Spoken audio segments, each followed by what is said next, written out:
मैं तो ये कहूंगा कि अग्रज हमारे आदरणीय आचार्य देवव्रत जी, एक बार आपसे भी चाहूंगा, एक बार पुनः उनका करतल ध्वनि द्वारा हम अभिनंदन करें इस स्थान पर पधारने के लिए। हमारे अपने हैं, लेकिन आज इस पद पर है, आज इस पद पर है, आज इस जिम्मेदारी पर है, हम सबके गौरव और मान को बढ़ाने वाली है।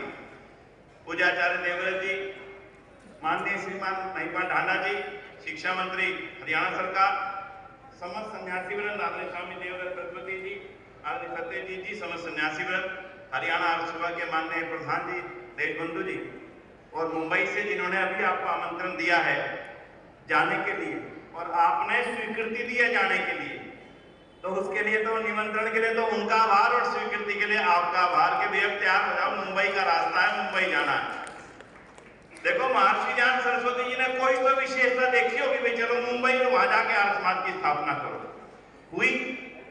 लेकिन आर्य समाज की स्थापना मुंबई में हुई, लेकिन उसका जो बीज जबरदस्त तरीके से फैला वो आपकी धरती पर फैला। दोनों को वो गौरव प्राप्त है। मैं समझता हूँ दोनों ही आज बधाई के पात्र, दोनों आज धरती पे इकट्ठे हैं। बहुत लंबे समय बाद मुंबई सभा का कोई अधिकारी आज हरियाणा की धरती पर यहाँ पर उपस्थित है। इसके लिए माननीय मंत्री जी का, और जो मंत्री जी बैठे विजय गौतम जी, उसी आर्य समाज के मंत्री हैं जिस आर्य समाज की स्थापना ऋषिदान ने काकड़वाड़ी में की थी, उसी आर्य समाज के मंत्री के रूप में आज यहाँ पर उपस्थित है। तो बंधुओं, बहुत संक्षेप में मैं 2-3 बातें आपके सामने रखता हूं। कई लोग पूछते हैं आर्य समाज को 150 साल हो गए, भी आर्य समाज ने किया क्या है, आर्य समाज ने दिया क्या है? तो भाई आज जितने लोग इस सम्मेलन में बैठे हैं वे आराम से सुन के जाइए, आर्य समाज ने इस देश को, इस जाति को, इस धर्म को दिया क्या है। बड़े आराम से सुन लियो, बहुत छोटी सी बातें बोलूंगा, लंबे भाषण नहीं, आज क्योंकि समय नहीं। मैंने मॉरिशस में भी जब यात्रा की, वहां पर कार्यक्रम था, तो वहां पर मैंने एक बात बोली थी। मॉरिशस में आर्य समाज बहुत मजबूती से, मैंने कहा भाई जो लोग ये कहते हैं आर्य समाज ने क्या दिया वो आराम से सुन लो। मैं यूं कि सारी की सारी जाति और देश विदेश में हिंदू जाति के नाम से रहती है, ये 80% आर्य समाजी बन चुकी है, ये मैं गारंटी देता हूं। बोले कैसे? मैंने कहा सुन लो भाई, आज आप अपनी बेटियों को पढ़ाते हो या नहीं पढ़ाते? हाँ या ना करना जी, सारे उनकी बताओ, सारे पढ़ाते हैं कि नहीं पढ़ाते? और जब आर्य समाज ने पढ़ाना शुरू किया था, पत्थर मारे थे, स्कूल जलाए थे, बोला तो धर्म के खिलाफ जाके हमारी बेटियों को पढ़ाएगा। जो विरोध करते थे आज वो सारी अपनी बेटियों को पढ़ाते हैं, तो समझ लेना वे सारे आर्य समाजी बन गए। विधवा की शादी कोई नहीं करे था, कोई ना करे था।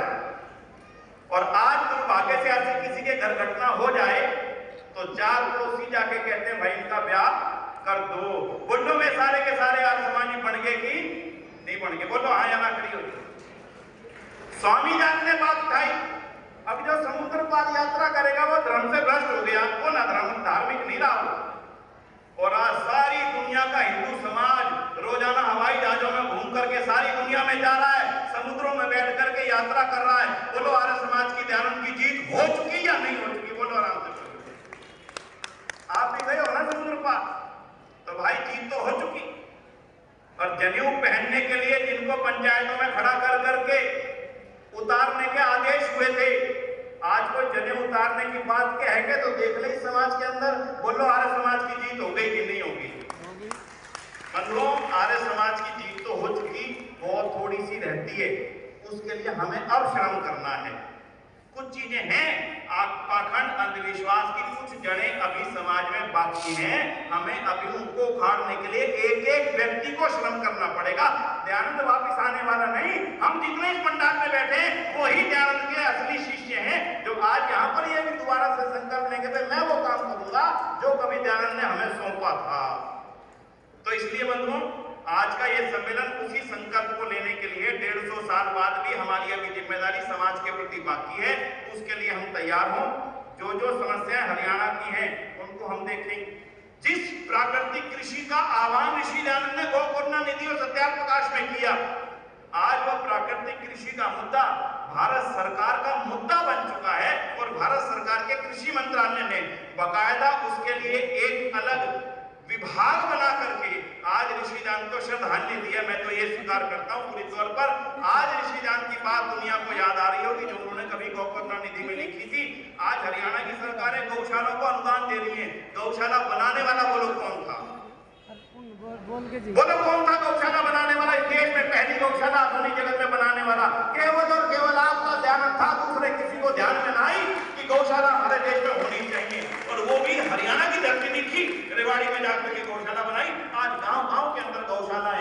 सरकारें उनको अनुदान दे रही है। ये दयानंद की जीत नहीं, बोलो किसकी जीत?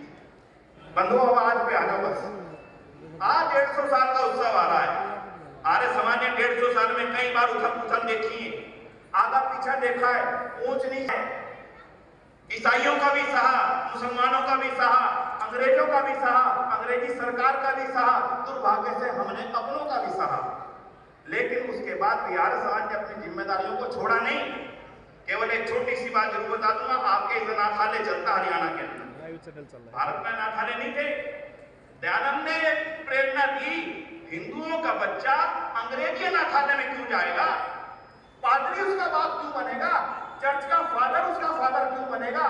कोर्ट ने कहा तुम्हारे अनाथालय नहीं है, तो कोर्ट से ऑर्डर पास कराया लाला लाजपत राय ने, और आपके भिवानी के अंदर अनाथालय बनाया लाला लाजपत राय ने, और आज पूरे देश में आर्य समाज के अनाथालय हैं। आज हिंदू का बच्चा किसी विधर्मी के हाथ में नहीं जा सकता। बोलो ये आर्य समाज की जीत है या नहीं है? लाखों बच्चे पढ़ करके निकल गए। तो इसलिए बंधुओं, आर्य समाज ने जो पूरा तन में किया उसका हमें गर्व है, लेकिन केवल उसको गा करके संसार नहीं चलता। हमें अब देखना पड़ेगा कि आज की समस्याओं के लिए हम क्या कर रहे हैं। और अगर मैं और आप शांत बैठ करके अपने घर में केवल यह जो सत्संग समझ करके आर्य समाज चलाएंगे तो मुझे लगता है कहीं ना कहीं चूक होगी। इसलिए आज की चुनौतियों को हमें स्वीकार करना पड़ेगा, उसके लिए काम करना पड़ेगा। और मैं समझता हूँ आर्य सभा हरियाणा पूरी तरह से सक्षम है। आर्य सभा हरियाणा की एक एक समाज, एक एक स्कूल, एक एक गुरुकुल और उसकी एक एक संस्था का एक एक व्यक्ति आज हम सब की यहाँ की मौजूदगी में एक पक्का संकल्प ले। और वो संकल्प क्या है? मैं दोष नहीं दूंगा किसी को क्या काम कोई कर रहा है, मैं केवल कल से ये देखूंगा मैं दयानंद का काम कर रहा हूं या। हाँ जी बोलो, मत देखो कौन क्या करता है कौन क्या नहीं करता, केवल ये देखना मैं अपनी जिम्मेदारी को निभा रहा हूं या नहीं निभा रहा। अगर मैं निभा रहा हूं तो समझ लेना समाज में परिवर्तन आएगा, निश्चित रूप से आएगा। हजारों स्कूल, हजारों कॉलेज, 2500 स्कूल कॉलेज देश भर में आचार्य आर्य समाज के हैं, डीएवी स्कूल सहित 2500 स्कूल कॉलेज कोई छोटी संख्या है? आज एक स्कूल कॉलेज खोल करके दिखाइए, पता लगता है कितनी ताकत लगी थी। सारा देश विरोधी, उसके पश्चात भी आर्य समाज अगर ये काम कर रहा था तो आपके बल पर कर रहा था। आप दान दे रहे थे, आप दान इकट्ठा कर रहे थे, लोग घर दान दे रहे थे, अपने बच्चों की संपत्तियां दान कर रहे थे। और आज स्वामी श्रद्धानंद को श्रद्धांजलि देने का समय है। पूज्य आचार्य जी हमारे बीच मौजूद है। वो स्वामी श्रद्धानंद की एक विरासत गुरुकुल कांगड़ी,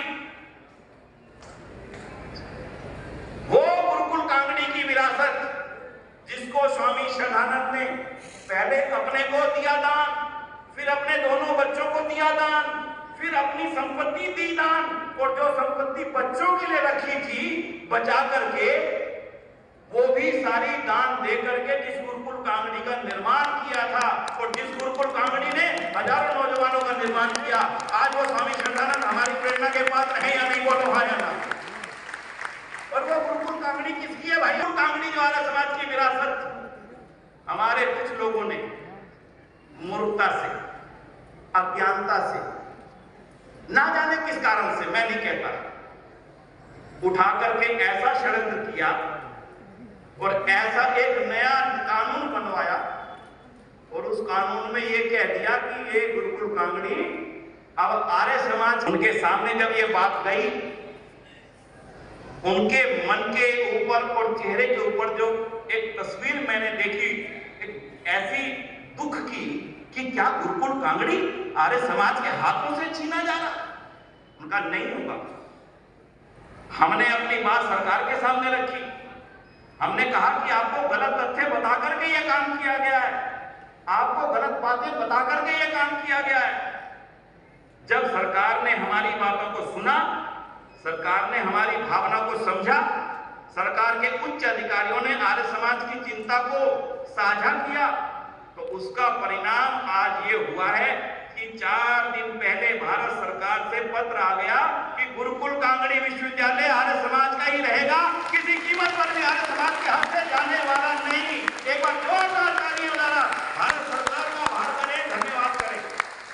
वो चिंताएं उन्होंने समझी, जिन चिंताओं के विपरीत उनको गलत गलत बातें बता दी गई थी कि यहाँ तो ये हो रहा है। ये सारी टीम हरियाणा सभा की, ये सारी टीम दिल्ली सभा की, ये सारी टीम पंजाब सभा की रात दिन इस चिंता में थी, जिन्होंने उसकी जमीनें बेची थी उनको दंड मिले।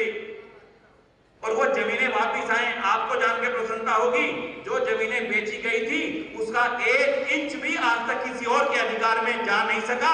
उसकी रक्षा के लिए सारी सभाएं, सारा आर्य समाज पूरी तरह से प्रतिबद्ध है। लेकिन उस व्यक्ति ने, मैं नाम नहीं लेना चाहता, जिनको पता है उनको मालूम है,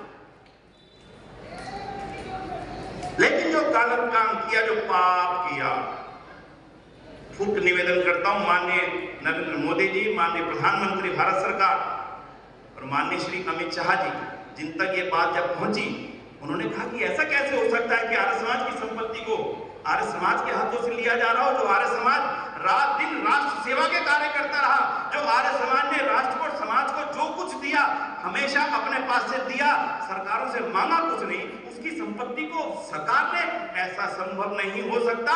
और उन्होंने तुरंत आदेश किया और परिणाम आपके सामने बंधुओं। लेकिन आज वो जिम्मेदारी अब बढ़ गई। सरकार का हमने धन्यवाद किया और मैं धन्यवाद करना चाहता हूं जिनके कारण से कार्य हुआ, और वो कारण है पूज्य आचार्य देवव्रत जी। एक बार जोरदार करता ध्वनि द्वारा उनका आभार करिए कि उन्होंने आर्य समाज के ऊपर जो उपकार किया, ये कार्य करके हमेशा आर्य समाज का इतिहास में वो नाम उनका स्वर्णिम अक्षरों में हमेशा रहेगा बंधुओं। छोटी दुख नहीं था, छोटी तकलीफ नहीं थी। पंडित लेखराम का नाम सुना होगा आपने, आज सुना है ना सभी। उस गुरुकुल कांगड़ी की वो घटना कभी भूलना मत बंधुओं। आर्य समाज की हरियाणा में भी अगर संपत्तियों के ऊपर कोई वार करने की कोशिश करता है तो स्वामी श्रद्धानंद को याद रखना, जिस तरह से उसने अपनी जायदाद को, अपने बच्चों की जायदाद को दे दिया था गुरुकुल कांगड़ी के निर्माण के लिए, वैसे ही उस देवी को मत भूलना। इतनी माताएं हमारी बहनें बैठी हैं। पंडित लेखराम, एक बेटा गुजर गया, पंडित जी को कह रही है, पंडित जी बेटा बीमार है और आप जा रहे हो शुद्धि का काम करने। पंडित जी बोले, यहाँ पे एक बेटी की रक्षा होगी, वहां पे सैकड़ों बेटों की रक्षा का सवाल है, छोड़ करके चले गए। बंधुओं, दुर्भाग्य और दुख की कितनी बड़ी घटना हुई, वो बेटा मर गया। कल्पना करके देखना थोड़ा। उसके थोड़े दिन बाद पंडित लेखराम जी की हत्या कर दी गई। वो देवी अकेली रह गई संसार में, गरीब, अमीर नहीं थी, कोई व्यापार नहीं था, जमीन जायदाद नहीं था, कुछ भी कोई बहुत बड़ा साधन नहीं था, लेकिन वो देवी गुरुकुल कांगड़ी के अवसर पर खड़ी थी अपने वार्षिक उत्सव पर। ये सुनना ध्यान से। और उसके बाद देने के लिए कुछ नहीं था। एक पंडित लेखराम की LIC की पॉलिसी थी 2000 रुपए की। स्वामी श्रद्धानंद ने अपील करी कि इस गुरुकुल को बढ़ाने के लिए धन चाहिए, और वो देवी उठ करके आके कहती है, स्वामी जी ये 2000 की अब LIC का मैं क्या करूंगी, अगर इस LIC के पैसे को यहाँ पे लगा दिया जाए तो शायद सैकड़ों बच्चे पढ़ करके निकल जाएंगे। बंधु, अगर कोई आर्य समाज की पहचान चाहता है, पहचान क्या है, ये भवन आर्य समाज की पहचान नहीं है, वो देवी आर्य समाज की पहचान है। वो इंद्र विद्या वाचस्पति जो बच्चे थे स्वामी श्रद्धानंद की, पिता दे रहा है अपनी संपत्ति को, और वो पुत्र अपने हाथों से साइन कर रहा है अपने इस वारंट के ऊपर कि अब मेरे पास कुछ नहीं रह जाएगा। फिर भी वो पिता का भक्त है, पिता का दुश्मन नहीं बना। ये है आर्य समाज। और अंत में सुनना, उस देवी ने खड़े होकर के क्या कहा, ये मेरे कानों के कुंडल, ये मेरी अंगूठी और ये मेरी सोने की चेन पंडित लेखराम नहीं है, तो मैं इस गहनों का क्या करूंगी। पोटली बांध करके दे दिया स्वामी श्रद्धानंद के हाथों में कि इसको बेच करके जो पैसा आए इस गुरुकुल कांगड़ी में लगा देना। बंधुओं, आंखों में आंसू आते हैं जब ऐसे गुरुकुल कांगड़ी को आर्य समाज के हाथों से छीनने की कोशिश हुई, और वो हमारे ही लोगों के द्वारा हुई। इसलिए आज इसको बचा के रखने की अपनी जिम्मेदारी को हम समझें। और आर्य सभा हरियाणा इस समय जिस गति से काम कर रही है, एक एक व्यक्ति उस गति में अपना साथ दे। तो बस अंत में मैं एक निवेदन करूंगा, भाई हरीश जी 1 मिनट के लिए खड़े होना, भैया 1 मिनट के लिए। आप दोनों की इच्छा है कि भाई हजारों की संख्या में हरियाणा से लोग वहां आने चाहिए, तो हमारी भी इच्छा है। ऋषि जान ने जहां पे आर्य समाज की स्थापना की थी, उस अवसर पर हरियाणा पूरा का पूरा बंबई पहुंचेगा। और एक बार उन दोनों को आश्वासन देकर के हम निश्चित करते हैं कि आर्य समाज बंबई का महासम्मेलन अपने आप में अद्भुत होगा। और पूज्य आचार्य देवव्रत जी का आशीर्वाद हमें निश्चित रूप से प्राप्त होगा इस महासम्मेलन में। और अक्टूबर में जब इन सारे आयोजनों का समापन दिल्ली में हो रहा है, तो तो उसके लिए तो तैयारी आपने कमर कस के कर ली होगी बंधुओं। अक्टूबर का आर्य समाज का महासम्मेलन 150वें आर्य समाज के इतिहास का अभी तक का हुआ सबसे बड़ा समागम होगा, और जो आर्य समाज के आने वाले 150 साल की गति और दिशा तय करेगा। ये देश देखेगा कि आर्य समाज कमजोर ना था और ना है और ना आर्य समाज कभी कमजोर होगा, क्योंकि इसकी नींव वेदों पर रखी है और वेद की नींव कभी कमजोर होने वाली नहीं। इन्हीं शब्दों के साथ में हमारे माननीय राज्यपाल महोदय जी भी उपस्थित हो चुके हैं। मैं निवेदन करूंगा आदरणीय राजेंद्र जी से भी आए और माइक संभालने पर मेरे साथ नारा लगाइएगा, जो बोले सो अब है।